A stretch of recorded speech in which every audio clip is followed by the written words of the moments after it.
What is good, y'all? Sean the Spool Game Man back with yet another reaction video, baby. Today, I'm trying some new stuff on the channel yet again, and here we are back with some more anime content. Now, of course, y'all know by now, I would hope, favorite anime of all time is Naruto. So, I want to go ahead and get into a video from somebody that I actually watch on TikTok a lot, but I've never watched his full YouTube videos.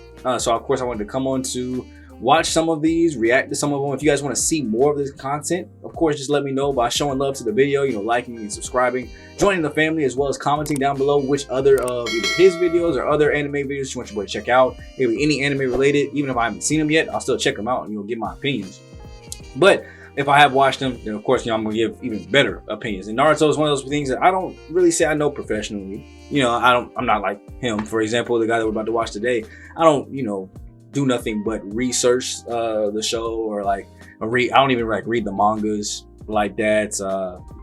Not to say he does nothing but research the show, but I don't make it my job and career to know everything about the show. So I'm like below him in knowledge, but above the average anime fan, probably above even the average Naruto anime fan when it comes to knowledge of the show, because I obviously watch videos like this and other people too, and just get other outside information to know more and deeper information about the show. So I'll be giving my opinions. There's just thoughts and opinions on the list that he's ranking the strongest Genjutsu users in the show and explaining why. So I'm gonna give my thoughts and opinions, also listen to what obviously bro's got to say, but it's just a reaction video at the end of the day. If you want to watch the full video, I'll be down below. I shouldn't have to worry about any monetization issues, so we should actually be able to watch this one almost all the way through. No, I'll probably barely pause or skip. I definitely won't skip, but barely pause. But let's go ahead and jump straight into this though and see what his list looks like. It currently stands in the Naruto universe, there are so many different ways to be powerful. However, admittedly, it feels as though every new chapter we get into the Naruto universe, it feels as though there's new and different ways to be powerful. See, Boruto has brought a lot to the Naruto universe. Outside of the next generations of ninja, it also brought us the newest and most profound ways to become powerful. See, because while Boruto could have just been a hollow copy of Naruto, where everybody tried to be a sage, or a ninjutsu specialist, or a taijutsu specialist, Boruto decided to zig instead of zag. And thus, instead of giving us Naruto 2.0, we got Boruto 1.0 as the introduction of things like the karma markings and shinobi wear and cyborgs completely changed the scope of how somebody becomes powerful in the Naruto universe today. But here's the thing, Boruto was not the first piece of Naruto IP that changed how ninjas become powerful. In fact, Naruto was the first piece of Naruto IP that changed how ninjas become powerful. Because as much change as there's been between Naruto Shippuden and Boruto in terms of how a standard ninja gets power, an equal amount, if not more change, happened in the regards of how a ninja becomes powerful over the course of Naruto. I want figurines like that used to be about who's the best at substitution jutsu or making 3 or 4 shadow clones. It eventually became about who's got the biggest Susanoo that can cut mountains in half and who's able to make a 3-headed, 6-armed, giant, 27-tailed beast. However, as these new and bigger and flashier techniques were created to show how a ninja can truly achieve the highest levels of power, some of the more mundane, though fundamental ways that we were initially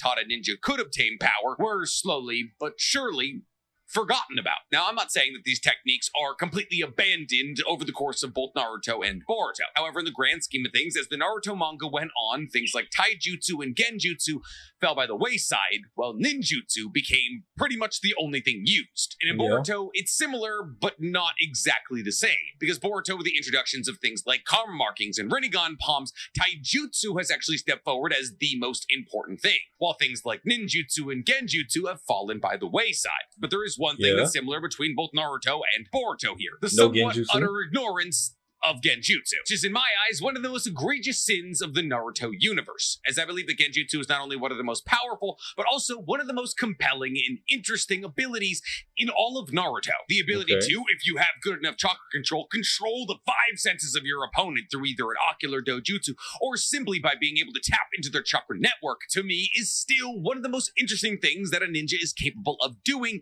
in the Naruto universe. However, unfortunately, with the introduction of things like Perfect Jinchuriki and the Otsutsuki, who are all immune to Genjutsu, and not to mention those who already have Byakugan or Sharingan and therefore have a certain level of Genjutsu immunity, the validity of using any Genjutsu outside of something like Infinite Tsukiyomi, unfortunately, just kind of fell apart, and therefore what was once introduced as one of the most widely used things in all of Naruto, and one of the most surefire ways to become a powerful ninja in the Naruto universe, Genjutsu, slowly but surely became less and less relevant by the chapter, which is a shame, but in the grand scope of things, kind of makes sense. Because as it currently stands in the Boruto universe, Genjutsu is pretty much the worst thing you can specialize in, because Genjutsu, just like ninjutsu, can be absorbed by karma markings and Rinnegan palms. And since all of the current main bad guys in Boruto either have karma markings, Rinnegans, or are just straight up Otsutsuki, there's nothing Genjutsu can do against any of them. But just because Boruto and Naruto have kind of abandoned Genjutsu does not mean that there aren't incredibly powerful Genjutsu out there. In fact, Boruto has already introduced us to probably the strongest Genjutsu ever made. Yes, that's right. The #1 entry on this list is gonna surprise you, because today we're talking the top 10 strongest Genjutsu ranked and explained. But before we get to ranking or explaining anything, guys, please, for me, like this video, subscribe to the page, show some love to me. And if you like the idea, link down below in the description. So, Genjutsu, the classification of jutsu that I believe to be the most disrespected all throughout the entirety of the Naruto universe. When it comes down to Genjutsu, it really feels as though we only get two kinds, and that is any Genjutsu used by the Uchiha, and then the occasional Genjutsu used once or twice by powerful random characters. See, because when it really comes down to it, the only people that we see consistently use Genjutsu in canon material are the Uchiha. And while other characters are introduced to be Genjutsu users throughout the entirety of Naruto's run, it feels as though they only use Genjutsu in situations that call for Genjutsu specifically. See, because here's the thing. While most characters can use some form of Genjutsu, these characters are still usually mostly reliant on ninjutsu or taijutsu. Now, there are some characters outside of the Uchiha who are introduced as strictly Genjutsu users, like Kurenai. Actually, she's introduced in the early days of Naruto as Konoha's strongest Genjutsu user. However, the first real time we ever see Kurenai enter into combat is against Itachi. And considering the fact that Itachi, at that moment, was probably the greatest user of Genjutsu on Earth, she unfortunately has a Genjutsu that she tries to cast on Itachi swapped back onto her. And pretty much after that moment, Kurenai decided to leave the story entirely. And boy, oh boy, if I was the self-proclaimed best at something in the biggest village in the entirety of Naruto, and I tried to use that something against somebody else, and they used it back on me, I would also exit stage left. Now, the real reason that the Uchiha are the only people who use Genjutsu regularly is because the Genjutsu are tied to their Sharingan, obviously. And thus, if you awaken a Sharingan, you're already one of the better Genjutsu users out there. And the reason that the Uchiha seem to have the Genjutsu market cornered is because we learned in one of Sasuke's light novels that there used to be a clan in the Land of Lightning called the Shinyo clan, Shinoiki, I never remember how to say it, who had enhanced Genjutsu abilities, and also the ability to control liquids with high amounts of iron, also known as blood. However, when a member of the Shinyo clan married the Land of Lightning daimyo, and then the Land of Lightning daimyo shortly after that died, they were blamed as a clan for the death of the Land of Lightning daimyo. So the Uchiha were hired to drive them away from the Land of Lightning, specifically into a really fun spot known as the Valley of Hell. Now, unfortunately, I think I'm gonna go with Shinoiki, it just feels better. The Shinoiki clan one day got sick of each other, and they all killed each other, leaving only two of them, Shino and En. And thus, the only other clan ever outside of the Uchiha who specialized in Genjutsu also got killed off. So that is to say that there's a ton of reasons that Genjutsu isn't as popular as taijutsu or ninjutsu. But that doesn't mean the top 10 techniques we're going to be talking about right now can't bang with the top 10 taijutsu and ninjutsu techniques in terms of strength. The key difference is you may not remember all these techniques, especially the technique coming in at number 10, one of the first Genjutsu we ever saw. Actually, literally might be the first Genjutsu we ever saw. Because coming in at number 10, we have the Hell Viewing Technique. Now, a lot of you probably don't remember the Hell Viewing Technique, and that's probably for the better. Not because the Hell Viewing Technique isn't incredible, it genuinely is, but because the Hell Viewing Technique, at least in the manga, gave us one of the most brutal panels in the entire history of the manga. I mean, this was back in the early days of Naruto, before it reached international audiences. And while Naruto was a smash hit straight from the beginning, there was very little concern from the likes of Kishimoto in the early days of Naruto when it came to gore. And thus, if you gave him the opportunity, somebody was going to get real filled up with knives. Now, this is a D-rank Genjutsu, which means it's easy to learn. And to pull it off, all Kakashi had to do is make eye contact with Sakura, and not even with his Sharingan, which means this is not a Genjutsu from the Sharingan. This is just a Genjutsu. Now, this Genjutsu allows you to, if you make eye contact with somebody else, to show them what they're most afraid of, even if they're not aware that they're afraid of it. But let's say, hypothetically, you were deadly terrified of tarantulas on your skin, but you didn't know that because you've never had tarantulas on your skin. It's just a subconscious, horrible fear of yours. If Kakashi or anybody using this jutsu happens to make eye contact with you, boom, tarantulas on the skin. Now, in Sakura's case, the image that she was shown was an absolutely brutalized and dying Sasuke. I mean, knives in the carotid artery, a leg bent backwards. My boy was not doing good. And this image is so shocking and so terrifying to the person shown it, Sakura in this scenario, that she literally faints. And Kakashi decided to use this on a 12-year-old in the Bell test. Now, one could make the argument that the real reason this is a D-rank jutsu is because it's not that powerful against higher-level shinobi. But we simply do not know. Obviously, making a 12-year-old Sakura pass out isn't a crazy feat. But the fact that this Genjutsu has the ability to show you your subconscious, deepest, darkest fear, and is only a D-rank Genjutsu, kind of shows you just how scary Genjutsu can be. And thus, even though it's not a world-ending Genjutsu, I believe it deserves a spot on this list. Mostly because I just wanted to talk about how Kakashi used it on a 12-year-old. A 12-year-old he proceeded to just not teach, mind you. But enough about that one-time use D-rank Genjutsu. Coming up at number 9, we have the steaming multi-storied building. Yeah, stupid name, I'm aware. Most jutsus names in English are dumb, but the jutsus themselves are usually pretty cool, and more often than not have very little to do with the titles that they receive. And boy oh boy is that the case for our number 9 spot. Because steaming multi-storied building, it doesn't make a multi-storied building. It makes multiple clams, and a lot of them. More specifically, this jutsu is used by Gengetsu Hozuki, the second Mizukage, and it's a technique that he uses in tandem with his giant summoning clam. Essentially, Gengetsu Hozuki is able to summon his giant summoning clam, and said giant summoning clam produces steam. Gengetsu then casts the Genjutsu using said steam, creating incredibly realistic mirages of himself and the clam amongst all the steam being created by the real original clam. And thus, anybody who sees this steam or enters this steam has no idea where Gengetsu and the real clam are, and thus the technique is meant to hide the position of both Gengetsu and the clam. And since the clam is able to indefinitely release steam, and Gengetsu is able to indefinitely alter the light particles hitting the steam to make these mirages, this technique can go on forever, or at least within the confines of Gengetsu being an Edo Tensei body, it can go on forever. As when we were first introduced to this technique, Gengetsu had technically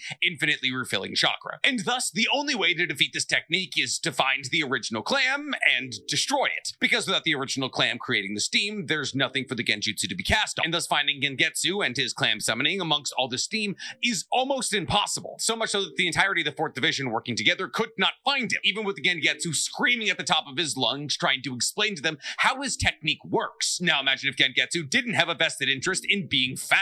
To make it all worse, standard sensory type abilities don't work in the finding of Gengetsu. That is to say, things like Sage Mode or the Yamanaka's sensory abilities could not find Gengetsu amongst the steam. And therefore the only way to find Gengetsu and his clam amongst all this steam is contact type sensory abilities. And there's not a lot of contact type sensory abilities. But fortunately, Gaara has one of them. Concealed Sand Picture Cat Technique. What do we say about those titles? But this technique allows Gaara to infuse his chakra sand into a wide area, and thus by infusing a large area with his chakra through the medium of his sand, he's able to track where people are or how they're moving. And since technically Gengetsu is the only physical entity in the entirety of the steam mirage, Gaara is fortunately able to locate Gengetsu. But without that incredibly specific ability, Gengetsu's basically invisible inside his steam. And thus this technique definitely deserves its props. But it doesn't have much in the way of offensive bite, so it's going to be pretty low. But enough about all those visual Genjutsu, let's get into the real interesting Genjutsu.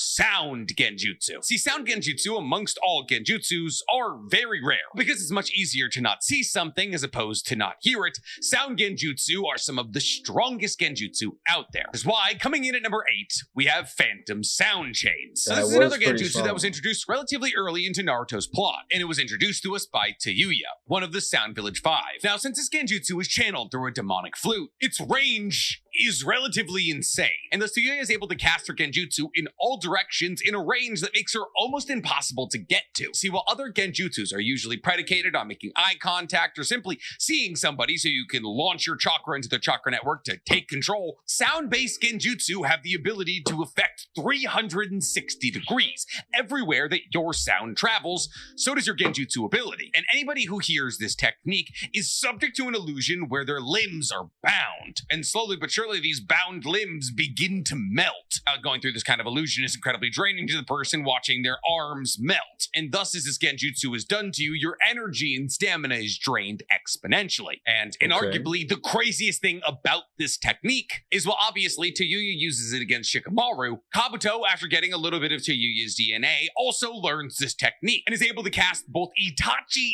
and Sasuke into Genjutsu using this technique, meaning that the Genjutsu resistance conferred by having a Sharingan MS or even EMS. Okay, but my only question here with this is, both of those were able to get broken out of. If I remember correctly, Sasuke and Itachi just looked each other in their eyes. Obviously, Shikamaru broke his finger, which, I mean, they're not easily done. But the only reason that they even found Gengetsu, I think I said his name right, is because he told them how to find him and like gave Gaara the idea to find the sand. Like you said, even it was a super rare one-person technique. So if Gaara had not been there, that probably would have went on for forever. Meaning, I feel like, I don't know how we're ranking strongest, but if it's just hardest to get out of, I guess maybe that might not be it, because he did say offensive capabilities is factoring into it. So it might just be legit strongest. But as far as like breaking out of, then, if that were a separate list to do, I think this one at least beats beats Tayuya's, because like both people that got used on broke out of it with decent ease. Ooh, I turned off the video. My fault. Is it enough to battle against the sound-based Genjutsu of the demonic flute? And thus, we gotta put at least a little bit of respect on the phantom sound chains. Not as much respect as we have to put on our number 7 spot, because coming up at number 7, we have the Bringer of Darkness technique. Now, this is probably another one of the Genjutsu on this list that you just straight up don't remember. And honestly, I can't blame you. This Genjutsu, while used in a pivotal and somewhat memorable moment, is by far and away not the star of the show of what's going on in Naruto when this technique is used. But what am I talking about? That's all incredibly vague.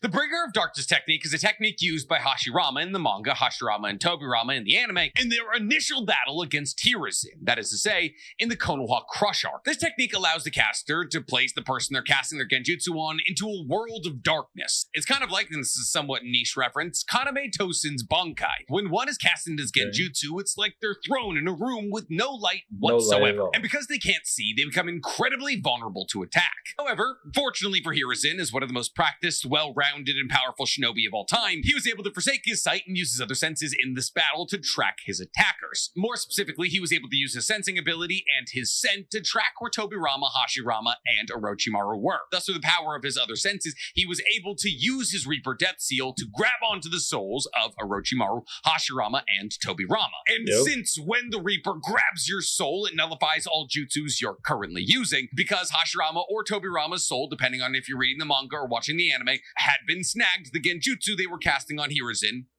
dissipated. And therefore, because the usage of this technique was immediately followed up by one of the most iconic scenes in all of Naruto, the usage of the Reaper Death Seal, this technique usually gets forgotten about. And while one could say that most ninjas at a high level have some sort of sensory ability that allows them to see without actually seeing, this technique isn't really all that powerful. But I would rally against that, because while yes, most ninjas at a high level do have some level of sensory ability, when it really comes down to it, Hiruzen stands above them, at least on a law of averages level. And therefore, Hiruzen being able to figure out how to sense the things around him without his eyes isn't a good reason to write off this Genjutsu's power. There's also the fact that the Reaper Death Seal works in a very convenient way to nullify this Genjutsu. It's one, it's invisible until the Reaper grabs your soul, and two, once the Reaper grabs your soul, all of your jutsus dissipate. Not to mention the Reaper Death Seal costs your life. So without Hiruzen already being willing to die and already calling the Reaper, there's a fair amount of possibility that this Bringer of Darkness technique would have spelled his end. And this is one of those Genjutsu they just can't help but get angry about, because why would Hashirama and Tobirama never use this technique again? Well, just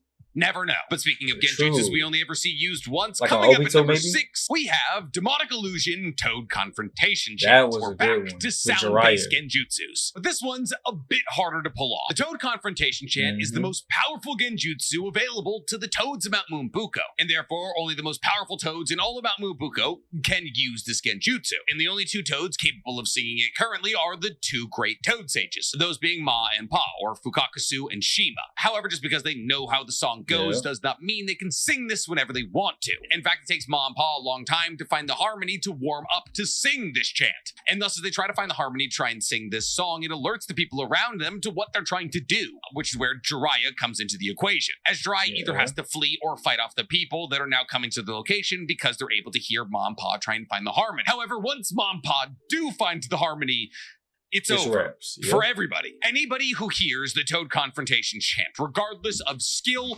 or Trapped number, in a box of falls water. under Genjutsu. You could have 1,000 Madaras within earshot, and every single one of them would be cast into this Genjutsu. And once you fall into this Genjutsu, you're trapped inside of a barrier, surrounded by 4 Toad Samurai. And the only way you're ever allowed out of this Genjutsu is either if these Toad Samurai stab you through the heart, or if the casters allow you to leave. And after the usage of this technique only one time, Ma and Pa's voices are left strained. And thus this technique cannot be used more than one time a day, if not one time a month. We're not entirely sure how fast Ma and Pa recover. But considering the fact that this Genjutsu was powerful enough to stop one of the paths of pain in its tracks, it's safe to assume that this is one of the strongest Genjutsu we've ever seen in Naruto. But what about strong Genjutsu we didn't see in Naruto? Or Boruto? What do I mean? Well, coming up in the number 5 spot, we have Obito's Genjutsu. Nick, what do you mean by Obito's Genjutsu? Oh, do you mean that he every used single on time Yagura. Obito ever used Genjutsu? No, 'Cause he was controlling I mean, him. specifically the time he used Genjutsu against Yagura without us seeing it. Now, we don't know when this happened or the name of the Genjutsu, but we do know that Obito, in a plot to control the Mist Village and to also kind of destroy the Mist Village for what they did to Rin, decided to cast a Genjutsu similar to that of Koto Matsukame onto Yagura, the 4th Mizukage. This Genjutsu, which I say is similar to Koto Matsukame because Tsunade hypothesized that these two jutsu were related, and thus somehow that the MS of Obito and Shisui must be related, which led a lot of people to hypothesize that Obito and Shisui were long-lost brothers or cousins or something. Okay. But none of that's important. What is important is that this Genjutsu was able to somewhat permanently trump up Yagura's bloodlust, which inherently led to the peak of the Blood Mist Village. See, because technically it was the practices instilled by the 3rd Mizukage, whose name we don't know, that set the foundation for the Blood Mist Village, so all of the blame can't be placed on Yagura. However, Yagura, who's already an incredibly talented and relatively violent child, having his bloodlust trumped up and then becoming the leader of the village led to the height of the Blood Mist Village. And thus because Obito was able to inflict a somewhat permanent personality change in Yagura, which the greatest medical Konaichi of all time hypothesized was related to Koto Matsukame, it's not hard to realize that this is one of the most powerful Genjutsus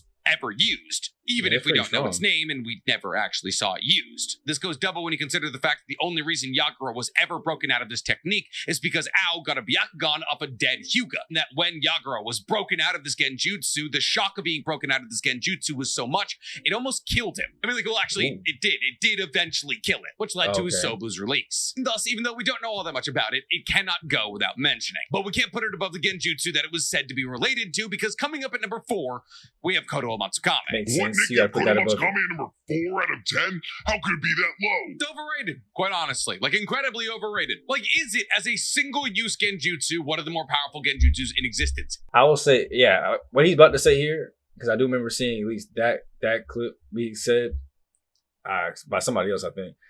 I will agree with that. Yes, I do feel like it's overrated in terms of longevity. In terms of one-use strength, I mean, you rewrite somebody's entire personality.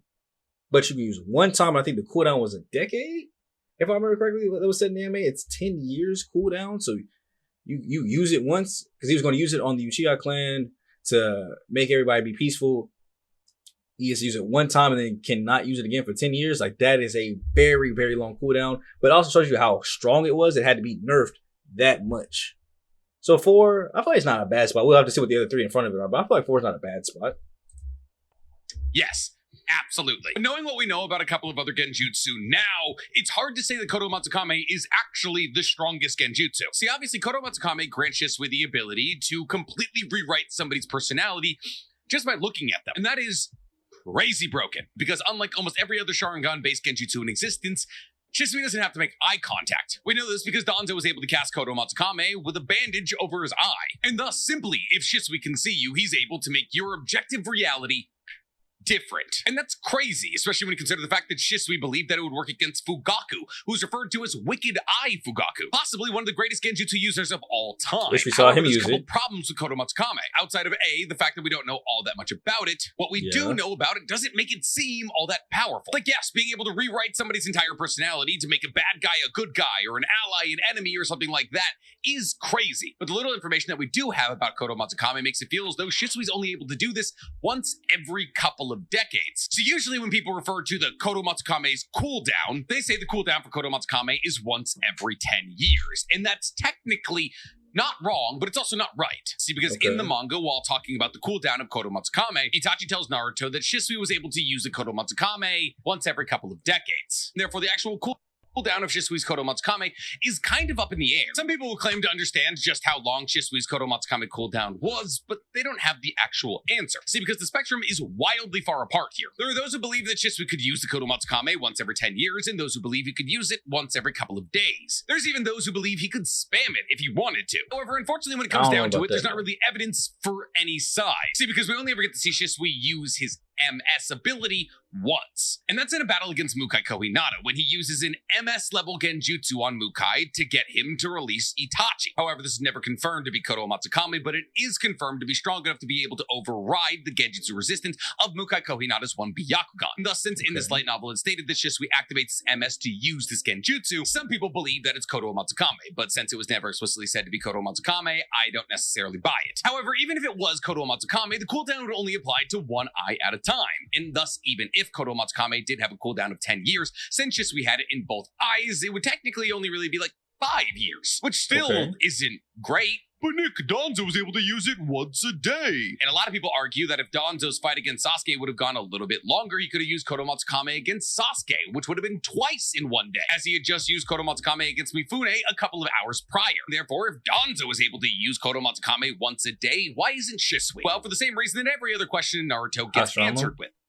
Danzo's got Hashirama's cells, and considering the fact that Hashirama is able to do mitotic regeneration levels of healing on himself without hand seals, and considering the fact that Tsunade was able to bring 2 bisected parts of her body back together using said healing ability, and that Sakura in the light novels is able to regrow an entire arm in an instant, it's fair to assume that Hashirama's rapid regeneration ability, which is now conferred to Danzo, would massively speed up the cooldown of Kodo Matsukame. So all in all, Shisui fans will tell you he can use it every day, but those of us who go by the little amount of canon information we have about the Kodo Matsukame will tell you he can use it once every 10 years. Now, if you want to split the difference, you can go with the theory that me and Swag subscribe to, which is that Shisui's eyes operate like pretty much every other MS in existence. That is, that both the eyes have different abilities. And thus, while both of Shisui's eyes do have Kodo Matsukame, the Kodo Matsukame works in different ways. And therefore, while both eyes had the ability to influence the personality of the person afflicted by Kodo Matsukame, they worked at differing levels with differing cooldowns. Danzo got the lesser version of Kodo Matsukame with a lessened cooldown, while Itachi got the heightened version of Kodo Matsukame with a higher cooldown, which is why Danzo is able to use his Kodo Matsukame so often, and why Itachi only ever uses it the one time. But this is also why Mifune is able to be broken out of the Kodo Matsukame, and Itachi isn't. But since all of the canon information we have about Shisui's Kodo Matsukame implies that it has a 10-year cooldown, and since most people don't have Hashirama's healing factor, I don't put it that high on any list when talking about strength of Genjutsu, especially when you consider what we somewhat recently learned about Tsukiyomi, which is unsurprisingly coming in at number 3. Yes, I'm saying Tsukiyomi is stronger than Kodo Matsukame, because it is. Kaguya didn't go for infinite Kodo Matsukame, now did she? Though, fair enough. It did kind of happen in Boruto. We'll get to it. The reason that I believe that Tsukiyomi is stronger than Kodo Matsukame is for a couple of reasons. The first and most glaring reason is reproducibility. Now, technically, if you want to look at strength as a metric of how strong it is if you use it one time, then maybe, just maybe, Kodo Matsukame would be stronger than Tsukiyomi. But even then, not really. See, Tsukiyomi is different than Kodo Matsukame. It works like a regular Genjutsu. It's not about rewriting somebody's personality, it's about showing them an illusion that's not actually happening. And therefore, it works like every other Genjutsu on this list, just at a way higher level. See, when people think of Tsukiyomi, they somewhat justifiably think of the time that Tsukiyomi was used on Kakashi, or Sasuke, one of the two times. And in each of Definitely these three Kakashi's. scenarios, the person being cast into Tsukiyomi basically has to go through torture for 48 to 72 hours. In Sasuke's case, it was usually him being subjected to the death of his parents. And in Kakashi's case, it was him being tied to a cross and stabbed for 72 hours. But the craziest thing about Tsukiyomi is that it's basically a one-shot, not kill, but unconscious. One-shot knockout, if you will. Because here's the thing. While days pass in the Tsukiyomi world, all of this happens in the real world in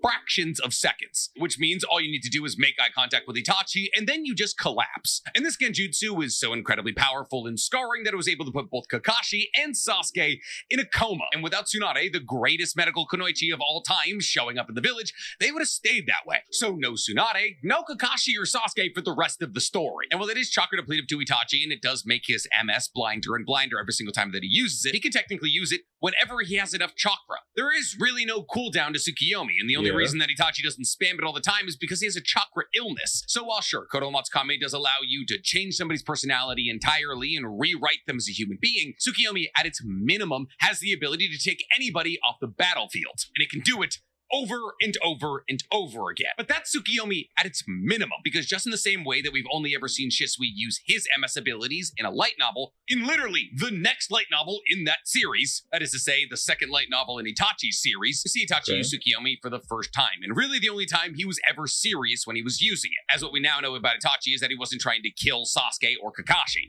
And the first time that Itachi ever uses Tsukiyomi, he uses it on his girlfriend, Izumi Uchiha, who he decides is going to be the first person that he kills in the Uchiha massacre, because once she's dead, no going back. And so, instead of just, stabbing her a bunch, Itachi casts her into Tsukiyomi, but he doesn't torture her like he does to Kakashi and Sasuke. Nope, instead he gives her 60 years of a life with him, where Izumi and Itachi live out their days as ninja, who run missions as jonin and have kids and retire and have grandkids and die of old age. Because Itachi, during the span of Tsukiyomi, is quite literally the god of your universe. He can build out entire universes, plots, wars, other people, consequences. He can make you believe that you're living out the rest of your days. And he does this for Izumi. In the 60 years that they spend together, it takes less than 1 second in the real world. I mean that the time dilation of Tsukiyomi is infinite in all the ways that matter. And you know what happens after Izumi and Itachi die of old age in the Tsukiyomi dream? The shock of waking up from the Tsukiyomi dream literally kills Izumi, which means that Tsukiyomi can kill, and it has killed, something that Kodo Matsukame has never done. So the answer of what's stronger seems somewhat obvious to me. But enough about those Sharingan Genjutsu.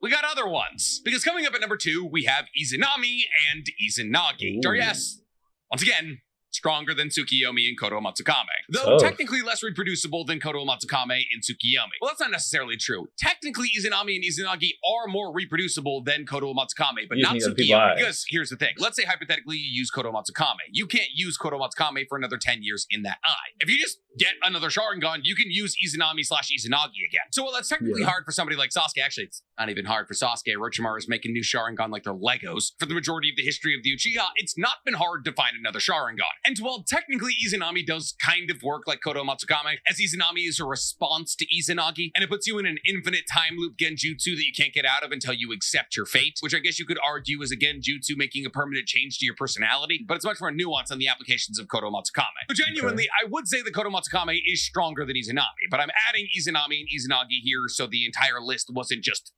Sharingan Genjutsu, like they're a package deal, and the package is kind of being carried by Izanagi, which makes sense because Izanami was made in response to Izanagi. And yes, I genuinely do believe that Izanagi is stronger than Kodo Matsukame and Tsukiyomi. See, because here's the thing about Tsukiyomi and Kodo Matsukame. They are an act of putting some individual under Genjutsu. While one allows you to walk around as a different person and the other throws you into a possibly 60-year illusion, they are still both Genjutsus just cast on an individual. Not Izanagi. Izanagi, at the cost of blinding one of your Sharingan, allows you to place reality under Genjutsu.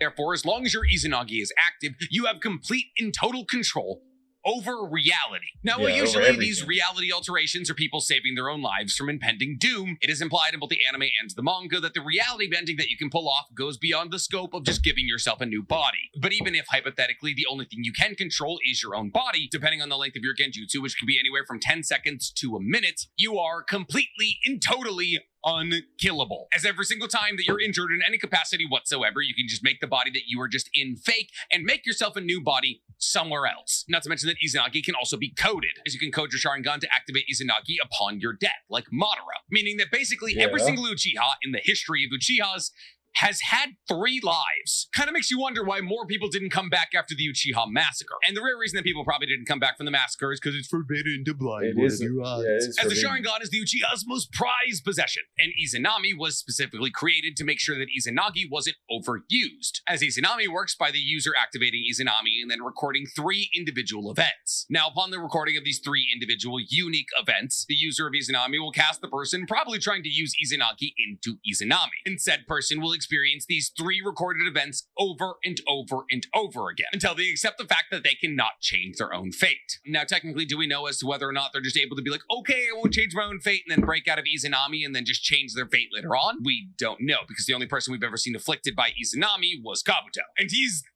still a good guy, so maybe the change is permanent. But it all just seems kind of too subjective to me. So, Izanagi kind of carries, but doesn't carry it to the one spot, because coming up at number 1, we have Infinite Tsukiyomi and Omnipotence. See, obviously, in any list talking about the strongest genjutsus in all of Naruto is going to have Infinite Tsukiyomi at the 1 spot, because obviously Infinite Tsukiyomi is the pinnacle of power in the Naruto universe. By reflecting a Rinne Sharingan off the moon, you're able to cast Tsukiyomi on an entire planet, and thus while technically you're able to make a version of heaven for every single person you cast under the reflection of the moon on Earth, you don't even have to technically do that, as this is Infinite Tsukiyomi. You can do whatever you want to anybody's version of reality within the Tsukiyomi. It's just a general belief of Kaguya and possibly anybody else who's ever used Infinite Tsukiyomi that 1, people will be more receptive to the concept of being placed into Infinite Tsukiyomi if it's sold as heaven, and 2, upon being placed into Infinite Tsukiyomi and experiencing their own version of heaven, everybody is less likely to fight back against these illusions. And thus, since Infinite Tsukiyomi is a worldwide Tsukiyomi that gives you control of an entire planet instantaneously, it's hard to say that Infinite Tsukiyomi isn't the strongest genjutsu of all time. But Infinite Tsukiyomi is just that, an Infinite Tsukiyomi. And until Boruto, and more specifically like Boruto chapter 77, we didn't have a counterpart to Infinite Tsukiyomi. But we now do. I now introduce Omnipotence, also known in my vernacular as Infinite Kodo Matsukame. See, Omnipotence is a Shinjutsu specific to that of Shibai Otsutsuki. However, since Shibai Otsutsuki's body was found by Amado and a Shinjutsu was distributed to the cyborgs that he created, Ada, one of Amado's cyborgs, ended up with Omnipotence. And Omnipotence is kind of exactly what it sounds like. It grants Ada the ability to do anything. See, Omnipotence specifically is a Shinjutsu that gives a god the ability to bring about somebody's desire and make it reality. Objectively, it's reality control. The Omnipotence is described as the programming language that gods in the universe use to create worlds and expand universes, and thus anything that's ever been real in the Naruto universe came about through the powers of Omnipotence. Now, fortunately, Ada has no conscious control of this ability. However, that doesn't mean that it doesn't manifest subconsciously, as Ada's charm Shinjutsu is a product of the fact that she wants people to like her, and therefore, because she wants people to like her, anybody who ever sees her falls rapidly in love with her. The second time that she ever used this technique is when the person that she loved more than anybody else, Kawaki, expressed a desire to her that he wished he was Naruto's son and that Boruto was the outsider. And Ada, seeing Kawaki incredibly distressed, decided, yeah, I could make that a reality. And thus she used her Omnipotence power to brainwash the entire world to believing that Boruto killed Naruto and that Kawaki was Naruto's son. And now the entire world outside of Otsutsuki, Sarada, Sumire, and maybe Sasuke believe that to be true. And thus you can see how I would get the name Infinite Kodo Matsukame, as the Omnipotence ability of Ada has shown that she has the ability to rewrite the history or memories of every single individual on Earth. Like Infinite Tsukiyomi, but Kodo Matsukame. That might be and thus, stronger. if hypothetically Ada wanted to destroy the entire world using Omnipotence, she probably could, as she could just tell every single individual on Earth that they're supposed to be the only person on this planet and to kill everybody they ever see. Or something like that. And therefore, since Omnipotence and Infinite Tsukiyomi have the ability to wipe out Earth in one fell swoop, it's hard to not say that they shouldn't share the one spot. But what do you guys think? If you were making a list of the strongest genjutsu in all of Naruto, what would your list look like? Tell me in the comments below. And while you're down there, please, for me. Hey, look, that's the end of the video. Honestly, if I kept those same 10 and made the list different, I would keep one, obviously the 2 at 1, the 2 at 2. I would probably keep Infinite Tsukiyomi above Kodo Matsukame. Probably the one thing I would do is probably shift up, because I found a lot of value in the fact that, yes, it doesn't do anything offensively, but it gives you a chance to offensively attack without them knowing where you are. So I probably would put the clown, you know, the mist. I would probably put that, I want to say like 6. Yeah, because I think Obito's Genjutsu, where he had Yagura underneath it for years, even though we don't know the name of it and he didn't really do anything. He controlled a Jinchuriki for years. And you know, they're supposed to, like, when they're perfect Jinchuriki, the Tail Beast is supposed to be able to help them break out of it because that's their other partner. And he still controlled Yagura. So I'd probably put that 5. The Mist one at 6.